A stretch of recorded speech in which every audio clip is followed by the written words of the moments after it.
kasih Anda masih bersama kami dalam Berita Banten. Bagi Anda yang baru saja bergabung, kami hadirkan kembali 3 berita utama hari ini.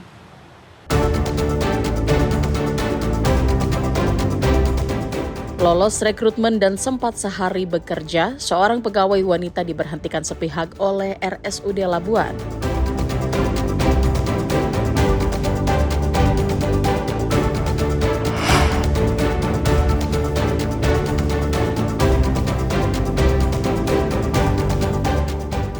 Jadi kurir sabu-sabu jaringan Malaysia, 2 wanita ditangkap.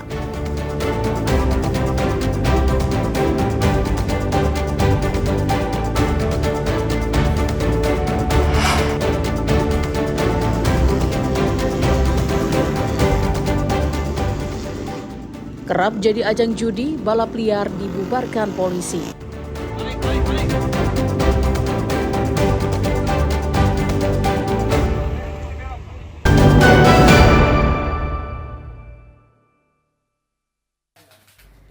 HD dan DR, 2 wanita yang menjadi kurir narkotika jenis sabu-sabu ini ditangkap di kamar salah satu hotel di sekitar Bandara Soekarno-Hatta, Tangerang.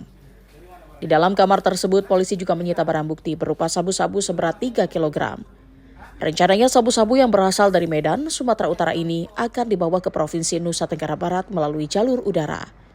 Meski ada pemeriksaan ketat, namun kedua pelaku selalu lolos dalam setiap pemeriksaan di bandara. Pelaku menyimpan barang haram tersebut di balik pakaian dalam yang dikenakan. Mereka sudah 12 kali mengirimkan sabu-sabu ke sejumlah wilayah seperti Batam, Jakarta, NTB, dan Banten. Tertangkapnya 2 wanita ini setelah anggota Sat Narkoba Polres Serang terlebih dahulu menangkap sejumlah pengedar di wilayah Kabupaten Serang. Dari total 7 tersangka yang sudah ditangkap, mereka merupakan satu jaringan yang dikendalikan dari Malaysia. Selain sabu-sabu, Polres Serang juga menangkap jaringan peredaran obat keras yang dilakukan secara ilegal. Di belakang kita ada 28 tersangka, baik itu statusnya sebagai pengedar, sebagai kurir, maupun sebagai bandar narkoba dan obat-obat keras. Jadi ini khusus untuk terkait dengan sabu-sabu ini, kita amankan di Bandara Soekarno-Hatta setelah dia turun dari Bandara Kuala Namu.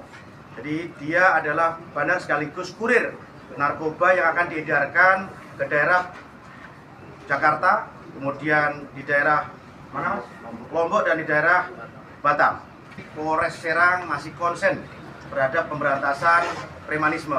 Jadi sebagian besar pelaku premanisme, kenakalan remaja, tawuran pelajar, geng motor itu disebabkan oleh penggunaan narkoba, obat-obat keras daftar G seperti tramadol, lexotan dan helsimer, serta tembakau gorila.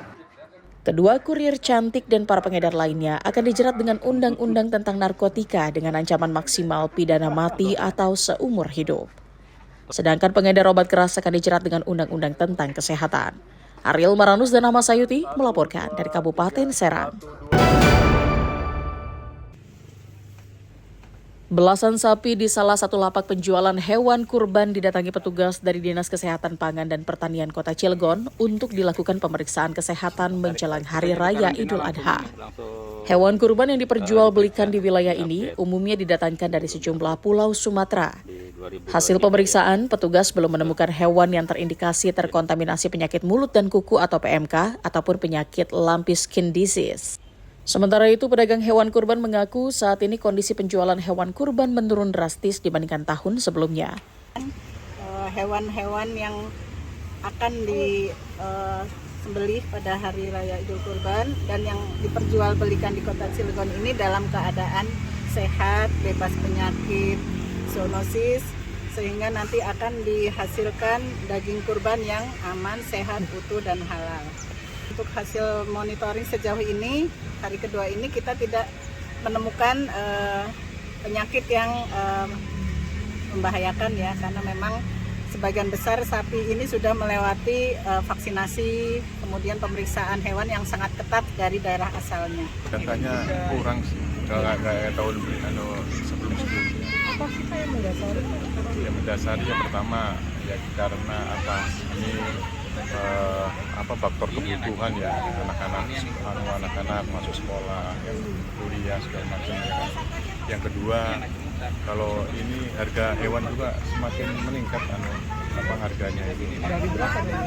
Ya kira-kira ya 10% lah dari harga 10% atau 15%.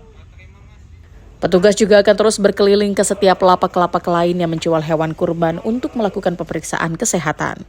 Hal ini dilakukan untuk benar-benar memastikan kondisi dan kesehatan hewan kurban. Ariel Maranus dan Haji Ramadan melaporkan dari kota Cilegon. Sejumlah remaja yang akan balapan liar melarikan diri dari kejaran polisi di Jalan Lingkar Selatan Kota Cilegon. Selain membahayakan pengguna jalan, balap liar juga dijadikan judi. Biasanya mereka balapan liar menjelang subuh. Usai dikejar polisi, 2 motor yang biasa dijadikan motor balap ditinggal pemiliknya. Polisi juga turut meminta keterangan terhadap warga yang menyaksikan ajang balap liar. Hasil kegiatan unit street crime malam ini, kita menggagalkan balap liar di Jalan Lingkar Selatan. Ya, tadi udah terjadi balap, namun udah kita situ udah pada bubar, juga ada yang nonton dan peserta yang belum balap. Udah 2 unit sepeda motor kita amankan dan orangnya dinindakan oleh polisi lalu lintas di Tilang.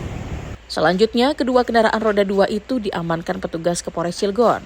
Polisi juga tak segan-segan melakukan tindakan tegas apabila menemukan para remaja yang melakukan balapan liar sehingga mengganggu Kamtibmas di wilayah tersebut. Ariel Maranus dan Haji Ramadan melaporkan dari kota Cilegon.